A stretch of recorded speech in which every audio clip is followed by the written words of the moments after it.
We're back with Iowa Democratic Party Chair Ross Wilburn. Democrats lost more ground in both branches of the state legislature in the November election, including seats in eastern Iowa that some Democrats held for years. What do you attribute those losses to?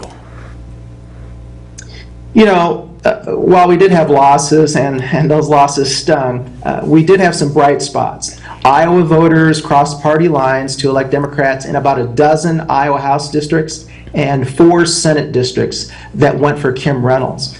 Those races include Sarah Trone Garrett's defeat of Jake Chapman and the elections of House members Josh Turek, Molly Buck, Heather Madsen, and Elizabeth Wilson. So, you know, some bright spots there.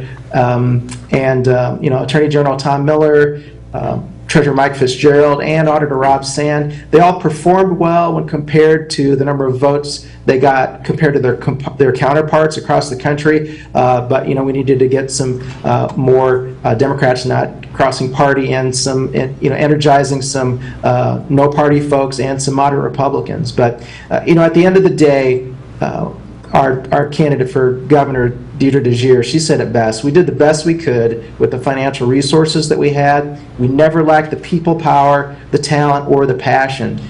We didn't see the same financial investments as past election cycles, and that did end up hurting our overall effort. Do you blame the DNC for that on the national level? It stayed away from the races in Iowa from a campaign contribution standpoint, specifically Deidre DeJear's campaign that probably kept money going to downstate races. I don't blame, but the fact of the matter is that it did hurt us that money not coming in from national sources, DC Democrats, and it really hurt our effort to match commercial by commercial on television. This is just one example, as well as strengthening our organizing.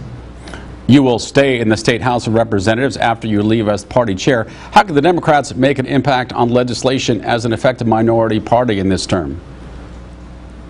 I'm very proud of my colleagues and the new folks that are joining us in the Iowa House, and we've got a lot of work cut out for us. But Iowa Democrats are committed to putting people over politics, and I'm looking forward to working with my colleagues in the House to fight for working families and to serve as the ranking member of the Judiciary Committee.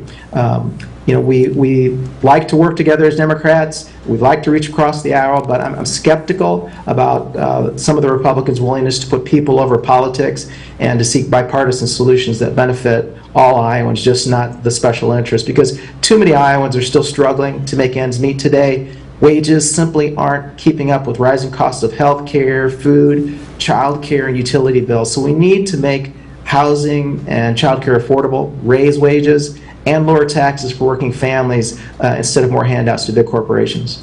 Iowa Democratic Party Chair Ross Wilburn, thanks for the time. Good luck with everything in Des Moines this session. Still to come, Mr. Smith takes the Treasury. What it means for the Quad Cities to have someone holding a statewide office in Iowa for the first time in decades. For the record.